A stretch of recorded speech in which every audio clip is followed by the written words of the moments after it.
Good afternoon.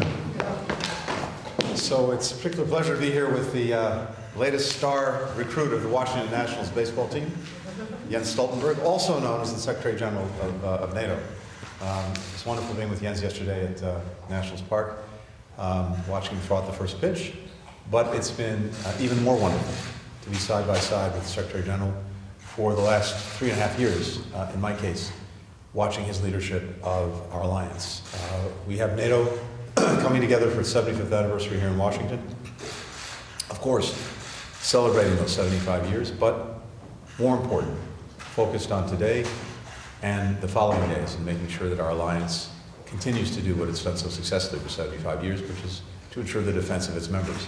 Thanks to the Secretary General and his leadership, we have an alliance that is stronger, that is larger, and that is more fit for purpose than it's been, and ready to take on the challenges of this moment.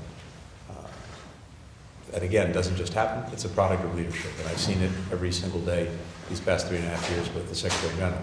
I've also seen it with President Biden and everything he's done to lead our alliance to the place that it is today, and that will be putting a real spotlight on it over the next 3 days. Lots to be said in the coming days about the concrete achievements of this summit. I won't get ahead of those. You'll be hearing about those over the next 2.5 days.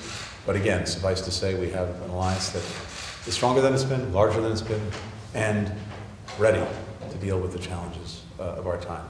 Jens, again, we've said it on a number of occasions, but especially here in Washington, on this anniversary, thank you, thank you, thank you for your leadership.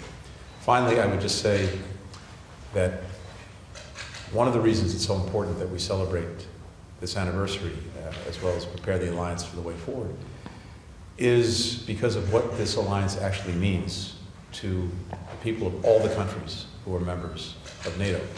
And it really boils down to this.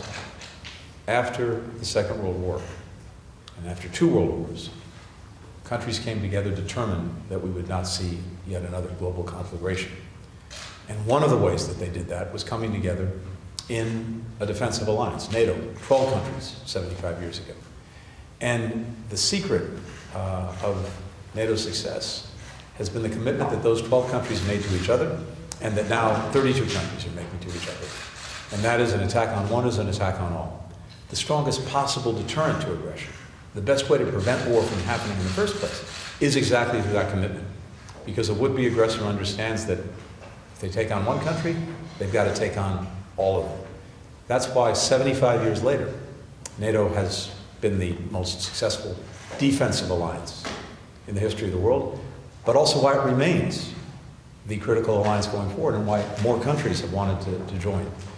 It's as fundamental, as basic as that. It's about preventing wars, it's about deterring conflict, it's about making our people more safe and secure so that they can go about doing everything that's necessary to build strong, resilient countries with opportunity, with progress that's shared among all their people.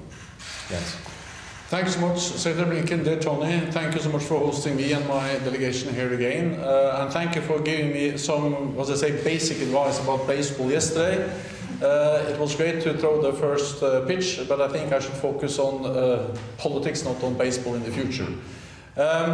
It's great to be here, not least because this week is an important week for NATO. We have our 75th anniversary summit here in Washington. So thank you for hosting the summit, and thank you also for your leadership, your strong personal commitment to our alliance. This summit will be a summit where we celebrate the most successful alliance in history, but we're also going to make important decisions for the future. On deterrence and defense, on Ukraine, on partnerships in the Asia-Pacific. And of course, none of this would have been possible without the leadership of the United States, of President Biden, of you, to ensure that we have now 32 allies agreeing on all these important decisions we will take during the summit here in Washington. We will make decisions on Ukraine, and I think what we have seen over the last days demonstrates the need to step up our support for Ukraine. We have seen new Russian missile attacks against cities, against child hospital. Many children, civilians have been killed, and it just demonstrates the brutality of Russia's war aggression against Ukraine and the importance of us supporting Ukraine in upholding the right for self-defense. We will do more together on deterrence and defense. Allies are stepping up when it comes to defense investments. 23 allies are investing more, or 2% at least, of the GDP on defense. This is twice as many as just 4 years ago.